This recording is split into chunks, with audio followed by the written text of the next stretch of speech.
नमस्कार माझ्या छोट्या मित्रमैत्रिणींनो. 2 आठवडे मी गोष्ट टाकली नाही कारण माझा घसा थोडासा खराब होता, त्यामुळे मला खूप चांगलं बोलता येत नव्हतं. पण आता ही गोष्ट तुमच्यासाठी गोष्ट आहे उंदराची. एक छोटासा उंदीर आपल्या बेळ्यातनं बाहेर पडला आणि शहरात रस्त्यावरनं फिरायला निघाला. रस्त्यावर त्याला एक फडकं दिसलं. ते फडकं बघून त्याला कल्पना सुचली. त्याला असं वाटलं फडकं घ्यावं आणि याची एक मस्त टोपी शिवावी आपल्या राजासारखी. त्याला आवडली कल्पना. तो तिकडनं एका धोब्याकडे गेला. धोब्याला म्हणला, धोबी दादा हे माझं फडकं धुवून द्या ना. धोबी दादा म्हणला, अरे जा रे बाबा, आत्ता वेळ नाही माझ्याकडे. तो म्हणला, असं काय करताय, इतके सगळे कपडे तुम्ही धुत असतात, त्यात मग एक माझं फडकं धुवून द्यायला कितीसा वेळ लागणार आहे. धोबी म्हणला, तुला सांगितलेलं कळत नाही का, जा ना बाबा पुढे. उंदीर म्हणला, असं का, ठीक आहे, मी अजून 4 उंदीर बोलवतो आणि तुमची चांगली खोड काढतो. धोबी दादा घाबरला. तो म्हणला, बाबा तसं काही करू नकोस, आण तुझं फडकं इकडे, मी तुला धुवून देतो. धोबी दादाने त्याचं फडकं धुतलं, त्याला परत केलं. उंदीर खुश झाला. तिकडनं गेला तो शिंप्याकडे. शिंपीला म्हणला, शिंपी दादा मला या फडक्याची छानशी टोपी शिवून द्या ना. शिंपी म्हणला, अरे जा ना बाबा पुढं, आत्ता नाही वेळ माझ्याकडे. उंदीर म्हणला, असं काय करताय, एवढे सगळे कपडे तुम्ही शिवत असता, एक टोपी शिवून द्यायला कितीसा वेळ लागणार आहे. शिंपी म्हणला, अरे तुला सांगितलेलं कळत नाही का, जा ना बाबा. उंदीर म्हणला, असं का, ठीक आहे, मी 4 उंदीर बोलवतो आणि तुमची चांगली खोड काढतो. शिंपी दादा घाबरला. तो म्हणलाय, बाबा तसं काय करू नको, आण तुझी इकडे आण फडकं, मी तुला टोपी शिवून देतो.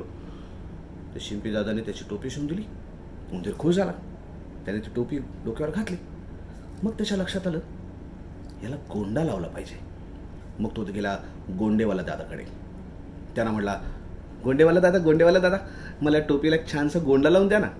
तो म्हणला, ए अरे तिला किती वेळा सांगितलं जाऊ नको, जा ना बाबा पुढे.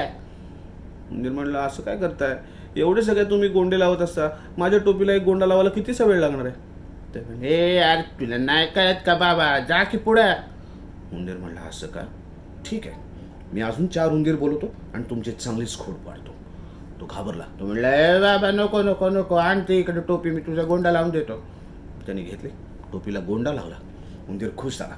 त्याने ती टोपी अशी डोक्यावरती घातली. त्याला लागलेला गोंडा बघितला आणि खुश होऊन राजाच्या दरबारात गेला. राजा दरबारात सिंहासनावर बसला होता. त्याने उंदराकडे बघितलं. उंदराने राजाकडे बघितलं. उंदीर खुश झाला. तो म्हणला, छान छान छान, माझी टोपी राजाच्या टोपीपेक्षा जास्त छान. राजा बघत राहिला. ते बघून राजाला राग आला. राजाला लक्षात आलं की हा उंदीर आपल्याला चिडवतोय. राजाने शिपायाने हुकूम केला, ए जा रे, त्या उंदराची टोपी इकडे घेऊन या. शिपाई गेले, उंदराची टोपी काढली आणि राजाला नेऊन दिली. ते बघून उंदीर एकदम गायला लागला. तो म्हणला, राजा भिकारी, माझी टोपी घेतली. हे गाणं ऐकून मात्र राजाचा संताप झाला. दरबारात सगळे दरबारी जमले होते. त्यांच्यासमोर राजाला कुठे तोंड लपू असं झालं. त्याने ती टोपी घेतली आणि उंदराच्या अंगावर फेकून मारली. त्याच्यावर उंदीर परत गाणं म्हणायला लागला, हे राजा मला घाबरला, माझी टोपी गेली, माझी टोपी दिली. आणि ती टोपी घेऊन उंदीर धूम मारून तिकडून पळत गेला. ती गोंडेवाली टोपी घातली आणि पुन्हा आपल्या बेळ्यात शिरला. आजची गोष्ट कशी वाटली नक्की मला कमेंट करून सांगा. गोष्ट आवडली असेल तर लाईक करा, सबस्क्राईब करा आणि शेअर करा. भेटूया पुन्हा एकदा पुढच्या आठवड्यात नवीन गोष्टीचा. Bye bye, love you all.